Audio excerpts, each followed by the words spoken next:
Hello বন্ধুরা, good morning. আজ হচ্ছে 8ই আগস্ট, শনিবার। তো এখন বাজে 3:12 মতো।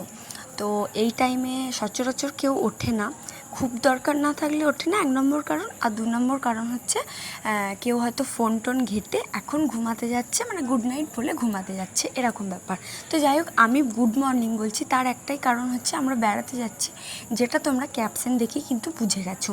তো আমরা একা যাচ্ছি না, আমরা দুজন, মানে আমি আর আমার বরমশাই যাচ্ছি। আর বরমশাইয়ের একটা বন্ধু আছে, মানে বান্ধবী আছে, তোমরা জানোই, মধুরিমাদি বলে, মধুরিমাদি আর তার হাজব্যান্ড যাচ্ছে। তো আমরা 4 জন মিলে যাচ্ছি দীঘা, তাও আবার বাই কার। তো একটু সকাল সকাল তো বেরোতেই হবে, কারণ প্রায় 300 কিলোমিটারের কাছাকাছি রাস্তা আমাদের দুর্গাপুর থেকে। তাই চলো বেশি বকবক না করে ঝটপট ঝটপট রেডি হয়ে যায়, কারণ আমাদের টার্গেট হচ্ছে 4:30টার মধ্যে বেরোনো। তো তার আগে বাইরের ওয়েদারটা একবার দেখে নাও, একদম ঘুরঘুরটে অন্ধকার। তো যাই হোক, এই অন্ধকারের মধ্যেই চলো আমরা রেডি সেডি হই। আর ওয়েদার মোটামুটি ঠিকই আছে, যেটা নিয়ে ভয় পাচ্ছিলাম বৃষ্টি ফিষ্টি যদি পড়ে। তো যাই হোক, এই দেখো আমি একদম রেডি হয়ে গেছি। আর সিম্পল একটা ট্রাউজার পরেছি, আর সাথে পরেছি একটা ওভার সাইজ টি শার্ট, কারণ এতটা দূরের জার্নি একটু কমফোর্টেবল কিছু না পরলে বহুত অসুবিধা হবে। তো এই যে আমি ফুল রেডি হয়ে গেছি, চলো তাহলে বেরোনো যাক। আর জানো তো, আমরা 4 জন তো যাচ্ছি, আমাদের আনন্দ হচ্ছেই।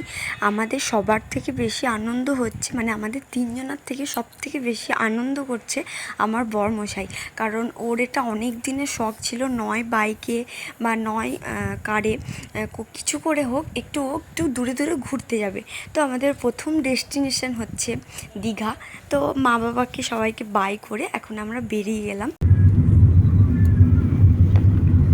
হ্যালো, হ্যাঁ আমরা বেরোলাম। আচ্ছা ঠিক আছে। গুড মর্নিং গাইস, কেমন এক্সাইটেড বলো? তো ফাইনালি আমরা ওদেরকে নিয়ে বেরিয়েও পড়েছি। আর আমরা 4:30টার মধ্যে বেরোবো বলেছিলাম, সেখানে আমরা 4:20-তে বেরিয়ে গেছি। মানে কী যে আনন্দ হচ্ছে, আনন্দের চোটে তাড়াতাড়ি ঘুমও ভেঙে গেছে। আর এই ঘুমটা কিন্তু আমাদের মধুরিমাদিই ভাঙিয়েছে। তো তারপর 1-1.5 ঘন্টা জার্নি করার পর আমরা দাঁড়িয়েছিলাম একটা পেট্রোল পাম্পে। তো একটু ফ্রেশ হয়ে নেওয়ার জন্য দাঁড়িয়েছিলাম। আর আস্তে আস্তে সকালটাও হতে দেখছি, সাথে ওয়েদারটা এতটা সুন্দর, আর ওয়েদারটা ফ্রেশ আছে মানে আমাদের মাইন্ডও ফ্রেশ আছে। তো চলো আবার জার্নি আমাদের শুরু করা হোক। আমরা খুব মজা করছিলাম গাড়িতে বসে বসে, মানে ঘুম তো কারোর চোখে নেই, আমরা খুব মজা করছিলাম। আর এই যে সামনে এদের বলছিলাম যে একটু হাই করো, ভিডিও হচ্ছে। তারপর আবার কিছুক্ষণ যাওয়ার পর দাঁড়িয়েছিলাম চা খেতে। তো কারণ সকালবেলা উঠে অল্প করে চা খেয়ে গেছিলাম, কিন্তু রাস্তায় দাঁড়িয়ে চা খাবার মজা কিন্তু আলাদাই।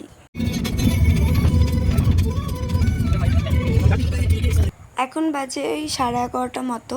তো আমরা মকরামপুর বলে একটা জায়গা ছিল, সেখানে একটু টিফিন খেয়ে নিচ্ছিলাম, আর মুড়ি ঘুগনি নিয়েছিলাম আমরা টিফিনে, আর শালপাতায় দিয়েছিল, বেশ ভালো লাগছিলো খেতে। তারপর টিফিন খেয়ে আবার আমাদের গাড়ি ছুটছে।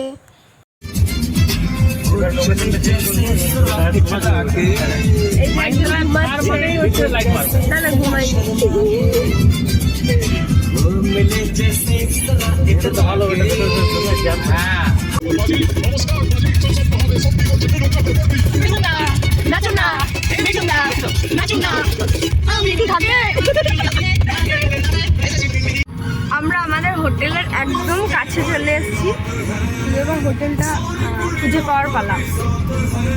মানে আমরা দীঘা ঢুকে গেছি, আমাদের হোটেলটা নিউ দীঘাতে। হ্যাঁ হ্যাঁ, নিউ দীঘাতে।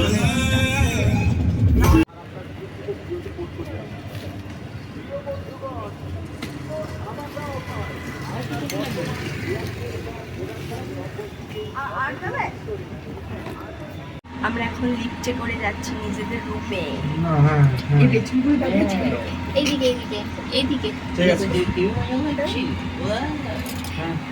ঠিক আছে, আচ্ছা আমরা রুমে ঢুকে গেছি। আর এই যে এখান থেকে আমরা মানে এটা ঢুকে নিয়েছি। তো ঢুকেই প্রথমে আছে একটা সুন্দর আয়না আছে, যেখানে ভালোভাবে সাজা যাবে। আর এই হচ্ছে আমাদের বেড, যেটা সুন্দর করে গুছিয়ে সাজানো আছে। এই হচ্ছে বেড। আর এইদিকে হচ্ছে এখানেও একটা আয়না আছে, প্রচুর আয়না। হ্যাঁ, এদিকেও একটা আয়না আছে, আর এইখানে এইটা হচ্ছে, আর এইদিকে হচ্ছে ব্যালকনি। এটা হচ্ছে ব্যালকনি, এরকম হচ্ছে বাইরেটা ব্যালকনি। আর এইদিকে মানে এটা দিয়ে ঢুকছি, আর ঢুকে এইদিকে হচ্ছে, এদিকে আছে আরেকটা ওয়ার্ড্রপ আছে এখানে, আর এদিকে আরও একটা আয়না আছে। একটা ঘরে 3টে আয়না, মানে কে কত সাজবে কোনো অসুবিধা নেই আয়নায়। আর এই দিকটাই হচ্ছে ওয়াশরুম, এটা হচ্ছে ওয়াশরুম, এখানেও আয়না আছে, এটা হচ্ছে ওয়াশরুম। এই ছিল আমাদের রুম ট্যুর। তো হোটেলটা আমার বেশ ভালো পছন্দ হয়েছে, আর খুব সাজানো গোছানো হোটেলটা, বেশ ভালো লাগছে কিন্তু। আর এসেই আমাদের দিয়ে দিয়েছে আমপান্না, মনে হয় এটা যতদূর সম্ভব আমপান্নাই হবে হয়তো।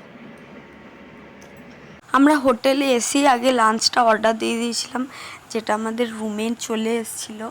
তো লাঞ্চে অনেক কিছু নেওয়া হয়েছিল, যেগুলো তোমরা আমার শর্ট ভিডিওতে দেখতে পেয়েছো আশা করি। তো আমরা এখন লাঞ্চ টাঞ্চ খেয়ে এখন যাব পুলে। তো আমাদের হোটেলের একদম ওপরেই আছে পুল, মানে আমাদের রুফটপ পুল আছে। তো সুইমিং ড্রেস পরে আমরা চলে এসেছি পুলে। আর সত্যি কথা বলতে আমার লাইফে ফার্স্ট টাইম আমি পুলে নামবো, তো আমি তো খুব এক্সাইটেড পুলে নামার জন্য। তো চলো নামা যাক।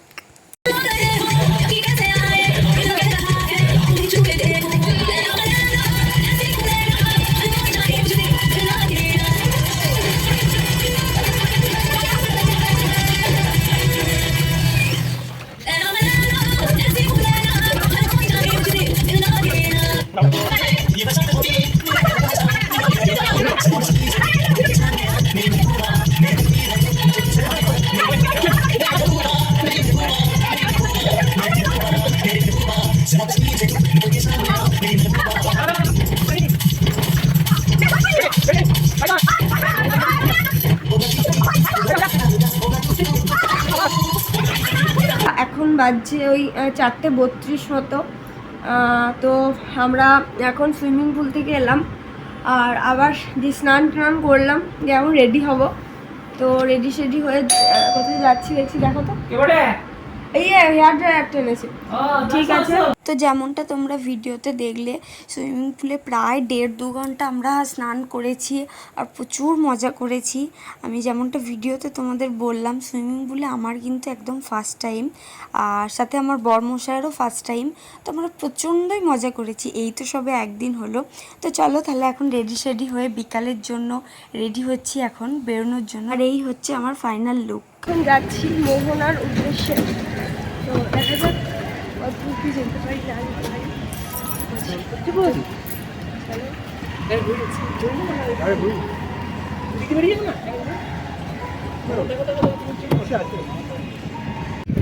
ফাইনালি যেটা দেখার জন্য এসছি, এই যে সেটা এতটা সুন্দর লাগছে, আর জলটা প্রচণ্ডই পরিষ্কার। মানে যেটা ভেবেছিলাম যে কাদা কাদা থাকবে, বা দু একটা ভিডিওতেও দেখেছিলাম কালো হয়ে থাকবে জলটা, কিন্তু পরিষ্কার, বেশ ভালো পরিষ্কার, কিন্তু মানে দারুণ লাগছে। আমরা মোহনা যাচ্ছিলাম, তো মাঝখানে এই সমুদ্রের সাইড দিয়ে দিয়ে যাচ্ছিলাম, তো দাঁড়িয়ে মানে গিয়ে যেতে পারলাম না, এতটাই সুন্দর লাগছে। তো এই হচ্ছে ভিউটা, কেমন লাগছে তোমরা শুধু দেখো। গন্ধে মরে যাচ্ছে, গন্ধে মরে যাচ্ছে, খুব গন্ধ এখানে।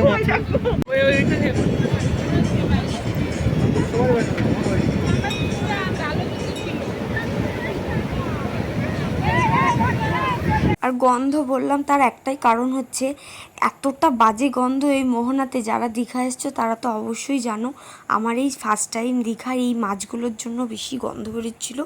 আর তারপর আমরা চলে এসেছি আবার হোটেলে। তো আমাদের স্ন্যাক্সের ব্যবস্থা ছিল, তো আমরা হোটেল থেকে আবার বেরিয়ে পড়ি। আমরা হোটেল থেকে এখন বেরিয়ে গেছি, আর এখন আমরা যাচ্ছি নিউ দীঘার বিচে। তো চলো। মানে এখনো পাইনি, তো বাড়ি যেতে যেতে পেয়ে যাবে।